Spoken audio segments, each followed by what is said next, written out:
दोस्तों, इंडिया में क्राइम जो है दिन प्रतिदिन बढ़ता जा रहा है।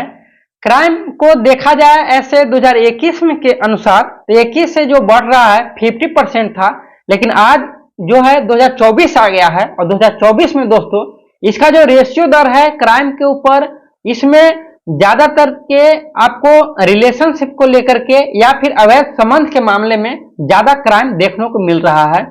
2024 की बात करें तो 2024 में आंकड़ा को अनुकूल ये 70% से भी ज्यादा जो है ये प्रेम प्रसंग के बारे में इसके कहानी को ज्यादा जो है जो भी क्राइम निकल रहा है इसमें ज्यादा निकल रहा है। तो आज के भी कहानी ऐसा ही है कि आखिरकार दोस्तों ऐसी क्राइम ऐसे दिन प्रतिदिन सेक्सुअल से संबंधित या लिविंग रिलेशन के दौर पे ज्यादा क्राइम बढ़ता जा रहा है और ज्यादा एक लव स्टोरी कहानी की वजह से ही ऐसा होता जा रहा है।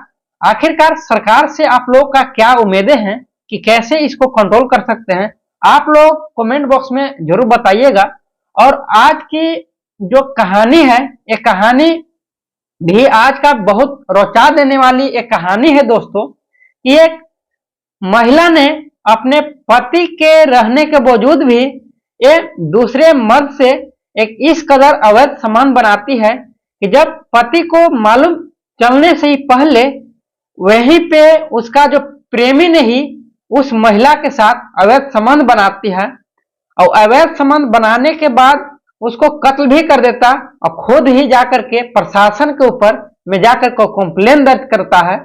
आज की कहानी ऐसा ही है और एक कहानी ऐसी प्रशासन के बीच में दोस्तों सुनाती है एक कहानी इस युवक ने, तो सुनने के बाद लोग दंग रह जाते हैं, सोचने पर मजबूर हो जाते हैं कि आखिरकार एक पत्नी ने ऐसी हरकतें कैसी कर सकती है और करने के बावजूद भी उसके साथ शारीरिक संबंध बनने के बाद इसके साथ मौत भी हो जाता है।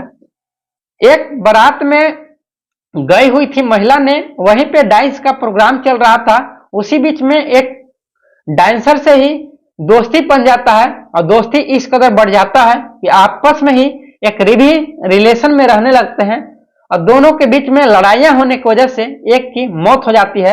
आज बने रहें इस वीडियो में। नमस्कार, आदाब, सत श्री अकाल, मेरा नाम रामजी राज। दरअसल एक घटना शुरुआत होती है हरियाणा प्रदेश से। यहीं पे एक जिला पड़ता है दोस्तों अंबाला, और अंबाला में ही एक थाना है नारायणगढ़, और इसी थाने के अंतर्गत एक गढ़होली एक गांव पड़ता है। इसी गढ़होली गांव के अंतर्गत एक मकान है। उस मकान के अंदर में पूरे फैमिली अच्छी तरीके से रहते हैं, जिसमें से मुखिया जो रहता है, मुखिया का नाम है हरजेंद्र सिंह। हरजेंद्र सिंह का एज 35 वर्ष होता है। वहीं पे इसके जो फैमिली वाले ने इसका एक शादी जो है कमलप्रीत कौर से शादी करा दी जाती है। शादी अच्छी तरीके से होता है और ये जो कमलप्रीत जो रहती है इसका दोस्तों एज जो रहता है 30 साल की, और यहाँ हरजेंद्र की एज 35 साल, यानी कि 5 साल का डिफरेंट रहता है। 2 साल बीतने के बाद दोस्तों ये जो है शादी में ही ऐसी घटना घटता है, इसका एक बेटा जन्म लेता है और बेटे जन्म लेने के बाद उसको प्यार से राहुल से पुकारते थे और काफी पढ़ने में होशियार, अच्छे इंस्टीट्यूट में इसको एडमिशन दे दी जाती है, पढ़ता है बहुत अच्छी तरीके से। लेकिन कुछ हरकतें की वजह से इस कमल के हरकतें काफी सही नहीं था, आसपास के तमाम लोगों से लड़ती झगड़ती रहती थी, जिस वजह से पैसे का भी प्रबंध नहीं हो पाता था जल्दी। कभी फीस भरना हो तो गांव वाले ने इस कमलप्रीत को नहीं दे पाते थे। तो राहुल बेचारा इकलौता बेटा था, ये 5वीं क्लास में पढ़ रहा था, तब से ही वहां से ही घर पे आता है और सरकारी स्कूलों में एडमिशन होता है और धीरे धीरे दिन गुजरता है। तब तक राहुल का जो एज है 11 साल हो जाता है और इधर जो कमलप्रीत रहती है ये किसी दूसरे लड़के से अवैध संबंध रहता है। एक बहाने के तौर पे यहां से अपने पति से भागने के प्लान रखती है, लेकिन खास बात तो ये मुसीबत खड़ा होता है इस कमलप्रीत के ऊपर कि हम भागे तो कैसे भागे, किस बहाने से घर से हम बाहर में जाएं। तो प्लान रचती है कि हमारा जो पिता है यानी कि राहुल के जो नाना हैं उनका तबीयत खराब है।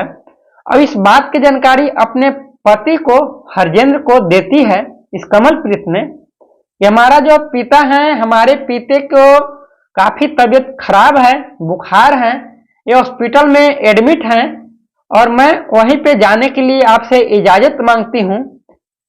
जो हरजेंद्र जो रहता है वो बोलता है कोई बात नहीं, चले जाओ। बोलता है कि ऐसी बात है तो मैं भी साथ में चलता हूँ, लेकिन कमलप्रीत समझाती है, बोलती है मैं जाता हूँ और साथ में बेटे को भी लेकर के तब से 2-4 दिन रहूंगा, इसके बाद मैं वापस मैं आ ही जाऊंगा। हरजेंद्र जो रहता है वो पैसे देता है 500 रुपए मात्र, और 500 रुपए लेकर के ये अपने राहुल और कमलप्रीत दोनों मिलकर के अपने नाना के पास जाते हैं। लेकिन उसी रास्ते में पहुंचते नहीं हैं, बल्कि वहां से जो कमलप्रीत के जो अपना घर का बात करें तो इनका घर पंजाब रहता है। पंजाब में एक पटियाला एक जिला पड़ता है, वहीं पर एक बिलोर गांव पड़ता है, वहीं पे जाना था। लेकिन वहां पे ये कमलप्रीत नहीं जाती है दोस्तों, और वहां से ये आधी रास्ते में ही एक शहजादपुर एक जगह पड़ता है, वहां पे चली जाती है। और जाने के बाद 6 घंटे हो जाते हैं, तब से ही हरजेंद्र ने कॉल करता है अपना बीवी के यहाँ, कमलप्रीत के यहाँ। तो फोन तो उठाती है, लेकिन बोलते हैं कि मैं अभी पहुंची नहीं हूँ, मैं शहजादपुर में हूँ और वहां से मैं निकलने वाली हूँ, क्योंकि शहजादपुर में कुछ हमारे सहेली रहा करती थी, यहाँ से बातें चीतें होने में देर हो गई है। तब बोलते कोई बात नहीं, ठीक है चले जाना, टाइम पर पहुंच जाना। लेकिन 2 घंटे के बाद दोबारा हरजेंद्र ने कॉल करता है अपना पत्नी के पास, तो मोबाइल स्विच ऑफ बताता है। जैसे मोबाइल जो है स्विच ऑफ मोबाइल बताता है तो काफी जो हरजेंद्र जो रहता है वो घबराने लगता है कि कहीं ना कहीं बात जो है इस बात के ऊपर हरजेंद्र को खटकती है कि कुछ तो बात जरूर है कि आखिरकार ऐसी कैसी ऐसी घटना हुआ।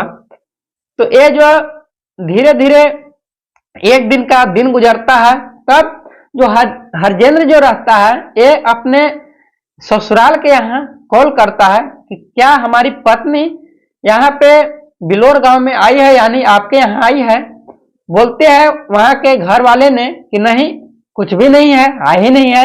उसके ही कमलप्रीत के जो अपना घर वाले जो रहते हैं, अपने माँ बोलती है कि नहीं, हमको तो ये भी पता नहीं है कि हमारी बेटी जो है हमारे घर आ रही है। और बोलते हैं हरजेंद्र ने कि शायद इनका जो पिता है, पिता की तबीयत खराब है, ये बोलकर के गई है। लेकिन बोलते हैं कि नहीं, यहाँ पे तो तबीयत खराब नहीं है, नाना अच्छी तरीके से राहुल के रह रहे हैं, उनसे बातचीत भी होता है। कहीं ना कहीं हरजेंद्र जो रहता है खटकने लगता है, इसका गुस्से भी एड़ी चोटी चढ़ जाता है। लेकिन धीरे धीरे 6 दिन गुजर जाते हैं, और 6 दिन दोस्तों गुजरने के बाद ये जो हरजेंद्र जो रहता है ये प्रशासन को इंफॉर्मेशन देती है, जा करके शहजादपुर पहुंचती है। वहां पे देने के बाद प्रशासन के रिपोर्ट दर्ज कराता है हरजेंद्र ने, बोलता है कि ऐसे ऐसे मसला है कि कैसे इसको सोल्व किया जाए, और हमारी पत्नी आखिर है तो कहाँ है। मोबाइल को यदि मैं कॉल भी लगाता हूं तो स्विच ऑफ बताता है। प्रशासन ने पूछताछ करती है, प्रशासन अपने टीम को लेकर के दोस्तों अपना इसी शहजादपुर में पहुंचती है और कड़ी मुसीबतों का सामना करते हुए छानबीन करती है। तो किसी का इसका जो कमलप्रीत जो रहती है उसका मालूम नहीं चलता है। जब पता नहीं चलता है, रिटर्न प्रशासन ने अपना ही थाना पहुंच जाती है। तो दिन गुजरता है, कुछ दिन के बाद 26 मार्च आ जाता है, और 26 मार्च को ही उसी थाने के अंतर्गत एक शख्स पहुंचता है, और शख्स पहुंचने के बाद बताता है, उस शख्स का नाम रहता है ओम प्रकाश दोस्तों। और ओम प्रकाश जो रहता है, ओम प्रकाश का एक रिपोर्ट दर्ज कराता है कि सर मेरा एक भांजा है, और भांजा का नाम है अमित, जिसका एज 21 साल, इसने एक महिला को हत्या कर दिया है। जैसी प्रशासन सुनती है, बोलते कि आखिर भांजा ने हत्या किया है, लेकिन तुम यहाँ पर क्यों आए हो?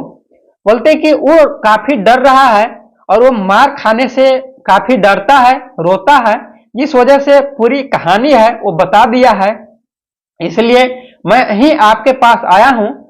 प्रशासन ने बोलती है कि जाओ उस लड़के को भी ले आओ। बोलता है वो कहीं नहीं है, बल्कि इसी थाने के बाहर गेट पे खड़ा है। बोलते ही जाओ लेकर के आओ। और दोस्तों, उस भांजे अमित को, जो ओम प्रकाश रहता है, उसको ही ओम प्रकाश ने अमित को लेकर आता है और हेड चेयर पर बैठा दिया जाता है प्रशासन के बीच में, और पूरे सख्ती से पूछताछ करती है, बेटा बताओ। लेकिन फिर भी अमित जो रहता है वो डरने लगता है, काफी थरथराता है। प्रशासन ने पूछती है कि आखिर बेटा क्या बात है, थरथरा क्यों रहे हो? कोई भी बात नहीं है, मार नहीं पड़ेगा। लेकिन इसको बीच में डर ये सता रहा था कि बगल में कोई और मुजरिम था, उसको थाने में ही काफी पिटाई चल रहा था, जिस वजह से काफी देखने के बाद ये और वहां पे थरथराने लगता है और बताता है पूरी कहानी कि दरअसल अमित जो है, अमित और एक लड़की है कमलप्रीत। जैसी कमलप्रीत के नाम जो इसका ओम प्रकाश ने लेता है, यानी कि भांजा के जो मामा हैं वो, तो ये अमित से पूछताछ करते आखिर क्या मसला है।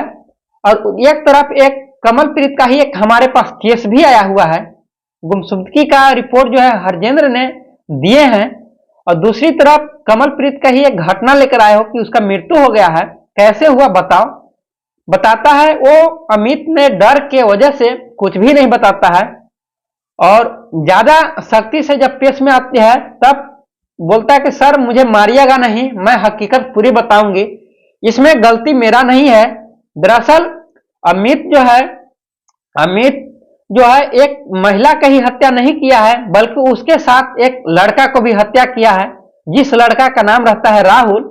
जैसे ही राहुल के भी नाम लेते हैं तो प्रशासन को भी खटकने लगती है कि ये जो कमलप्रीत है उसी का तो बेटा है राहुल, दोनों के मार दिया है इस अमित ने।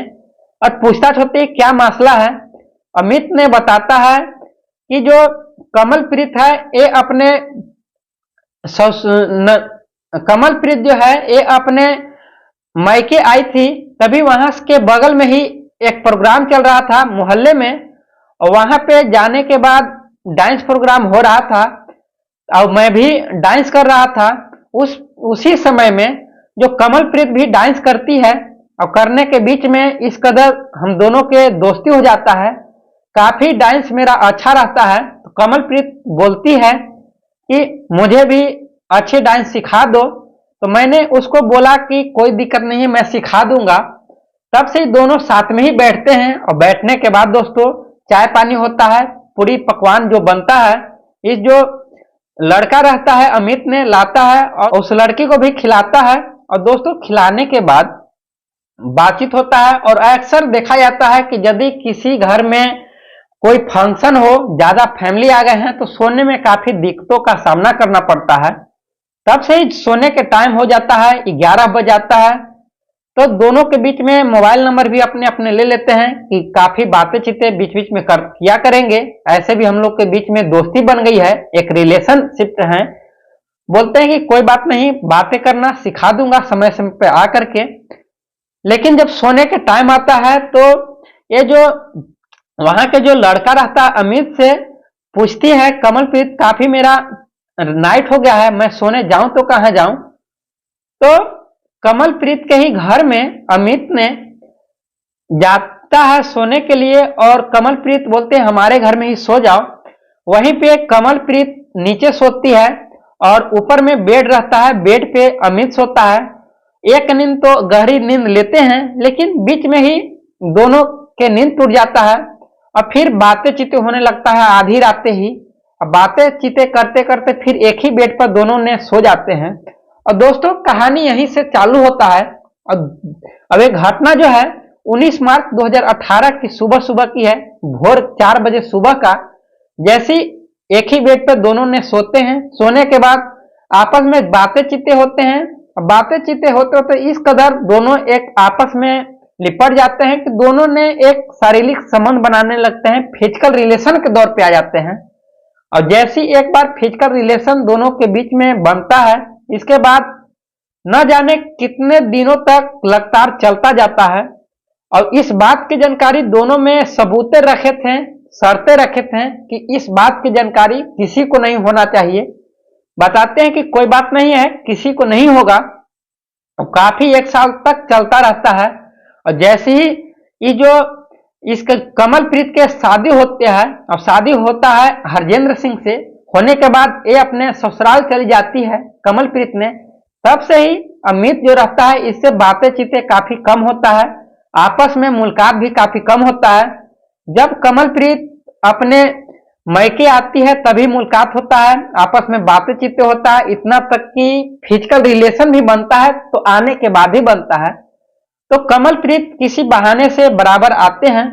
आने के बाद एक दिन की बात थी कि दोनों ने बातें करते करते कमलप्रीत बोलती है इस अमित से कि हम दोनों ने शादी कर लें, लेकिन अमित इस बात से इतराज जाता है, बोलता है कि नहीं, आपका एक पति है और पति के रहने के बावजूद शादी करना हमारा कर्तव्य नहीं बनता है, हमारा धर्म नहीं है। यदि शादी में किसी हाल में कर भी लेता हूं तो हमारा समाज, हमारा जनता, हमारा रिलेशनशिप किस कदर हमको करेंगे इसका इजाजत मैं नहीं दे सकता। तब से ही दोस्तों बातें चीतें होता है। इसी कदर जो कमलप्रीत रहती है वो अमित से झगड़े भी किया करती, बराबर बोलते शादी करना ही पड़ेगा। और नहीं शादी करने के बावजूद में दोनों ने एक अपने अपने इस जो भी रिलेशन बनाए थे, एक संबंध बनाए थे, अपने अपने मोबाइल में कुछ रिकॉर्डेड था, कुछ तस्वीरें था। कमलप्रीत बोलती है कि नहीं, शादी यदि करोगे तो मैं कोर्ट में अपील दूंगा, थाने में भी देंगे और शादी मजबूरन बस करना पड़ेगा, क्योंकि हमारा जो भी बायोडाटा है, तुम्हारा बायोडाटा मेरे पास है और जो भी फोटोज हैं वो फोटोज भी हमारे साथ अवेलेबल हैं। जिस वजह से अमित ने डर जाता है, बोलता है कि कुछ भी कर लो, लेकिन दोस्तों मैं किसी भी हर हाल में शादी इस कमलप्रीत से मैं नहीं करूंगी तो नहीं करूंगी। लेकिन इसी बीच में कमलप्रीत ने एक थप्पड़ झड़ देती है और झड़ने के बाद अमित को गुस्से आने लगता है, जिस वजह से अमित ने नहीं आव देखता है नहीं ताव।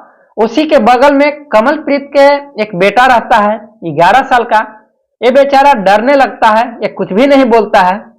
और जो अमित जो रहता है ये बगल के कमरे में जाता है और जाने के बाद वहां पे किचन में, और किचन से चाकू लाता है और कमलप्रीत के पेट पे 3-4 बार वार करता है और करने के बाद गर्दन पर भी करता है और कत्ल कर देता है। और कत्ल करने के बाद उसी कमरे पे ये जो कमलप्रीत के मृत्यु हो जाता है। और दोस्तों जानते हैं मृत्यु होने के बाद वहीं पे मरते हैं और मरने के बाद काफी घबराने लगता है। ये जो अमित जो है, अमित घबराने के बाद अब करूं तो क्या करूं, यहीं पे जो उसका बेटा जो राहुल है दोस्तों, राहुल रोने लगता है, बोलता है कि मैं थाने जाऊंगा और रिपोर्ट दर्ज करेंगे। जैसे ही सुनता है राहुल के बात इस अमित ने गुस्से हो जाता है और बोलता है यदि मैं इस राहुल को भी कत्ल नहीं किया तो शायद थाने में जाकर के रिपोर्ट दर्ज करा देगा। तब से ही अमित ने राहुल के भी अपना गेट को बंद करके इसको भी हत्या कर देता और दोनों को डेड बॉडी को अपने इस बॉक्स में पैक करता है। इसके बाद बॉक्स में पैक करने के बाद डर सता रहा था, तब से ही एक बैग रहता है, उस बैग में पैक करते हैं दोनों को, बड़े थैला लगा करके, बोरे के थैले रहते हैं बहुत लंबे, उसमें पैक करने के बाद अगले दिन 4 बजे सुबह होता है। यहाँ पे उसी किनारे में एक नदी है, नदी के किनारे गड्ढा खोदता है और वहां पे इस लाश को वहीं पे गाड़ देता है। गाड़ करके वो जो लड़का है वो शहजादपुर में न रह करके वहां से ये अमृतसर भाग जाता है।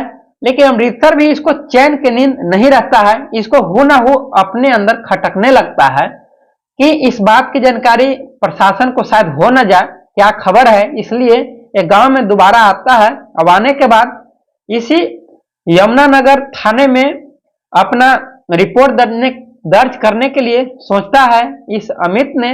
लेकिन सोचने से पहले इस बात की जानकारी ओम प्रकाश यानी अपने मामा को देता है, जैसी मामा सुनता है ओम प्रकाश ने, ओम प्रकाश फौरन अपने बेटे को लेकर के यमुनानगर थाना पहुंचता है। पहुंचने के बाद पूरा रिपोर्ट दर्ज कराता है। कराने के बाद कि ऐसी सी मामला है, वहीं पे पहले ही हरजेंद्र ने एक और रिपोर्ट दर्ज कराया था अपने बीवी को लेकर के, यह गुमशुदगी का रिपोर्ट दर्ज कराया था। तब से दोनों का जो मामला था मैच करता है और पूरी जो कहानी है कमलप्रीत के फैमिली को और उनके जो ससुराल के और साथ ही साथ उनके मैके को इन्फॉर्मेशन मिलता है। और मिलने के बाद आते हैं इस थाने में, अब पूछताछ होता है, तब इसका खुलासा जो हुआ इस कहानी के ऊपर इस तरीके से होता है। फिलहाल अभी जो हत्या किया, ये जो अमित को ही अपने थाना में कस्टडी में लेकर के 302 धारा लगा करके जेल का हवाले किया है और अभी इसको गिरफ्तार ही किया है। अभी जेल से अभी रिहा नहीं हुआ है। अभी 18 था, अभी फिलहाल में निकलने का इसका दौरा है कि 24 में निकल जाए, लेकिन 24 भी अभी गुजरने वाला है, अब निकला नहीं है, लेकिन चांस है कि 1-2 मंथ के बाद निकल जाए। लेकिन क्या होता है अभी इसका इंफॉर्मेशन नहीं है, निकलने के लिए ज्यादा प्रयास किया जा रहा है। अब आप लोग का क्या राय है कि जो 18 से जो जेल में गया है 24 आ गया, इसको साथ जो अत्याचार हुआ और अमित ने ऐसे जो हरकतें किया, क्या सही किया था, क्या गलत है, कमेंट बॉक्स में जरूर बताइएगा। और जो एक कमलप्रीत जो है अपने पति के रहने के बावजूद भी एक दूसरे मर्द के साथ अवैध संबंध बनाती है, इसके बारे में आपका क्या राय है कमेंट बॉक्स में बताने के लिए जरूर आप बताइएगा। और इस सोशल मीडिया के माध्यम से और इसको जहां तक हो दोस्तों शेयर कीजिएगा, सब्सक्राइब कीजिएगा। और दोस्तों एक सब्सक्राइब से दोस्तों मेरा हौसला बनता है, अगला जो कहानी है, अगला ऐसी क्राइम घटना बढ़ता है, इसको लाने में मेरा हौसला बनता है, इसलिए सब्सक्राइब करना न भूलें। और जो भी सब्सक्राइब करेंगे, जैसी कहानी इंडिया में ऐसी कहानी घट रहा हो आप लोग के बीच में लाता रहूंगा। तो आज के लिए बने रहें इतना ही। और ये दोस्तों एक कहानी सुनाने का उद्देश्य आप लोग का दिल दुखाना और परेशान करना नहीं था, बल्कि सचेत करना था, जागरूक करना था कि आप लोग सावधान रहें, सचेत रहें। ऐसी जो क्राइम दिन प्रतिदिन जो बढ़ता जा रहा है, यानी कि पहले 21 में जो इसका 50% था, जो आपसी जो प्रेम विवाद के मामले में, यानी कि आपस में गैर आपत्तिजनक में या किसी के ऐसी हरकतें देख करके, और ये 24 आ गया, 24 में इसका जो है 70% बढ़ने के चांस है। इसका काफी तीव्र गति से बढ़ रहा है। इसको कैसे कंट्रोल कर सके, आप सरकार से क्या उम्मीद रखते हैं जरूर बताइएगा। और इस वीडियो को लाइक सब्सक्राइब करना दोस्तों न भूलें, क्योंकि बहुत हौसला मिलता है अगला वीडियो बनाने के लिए।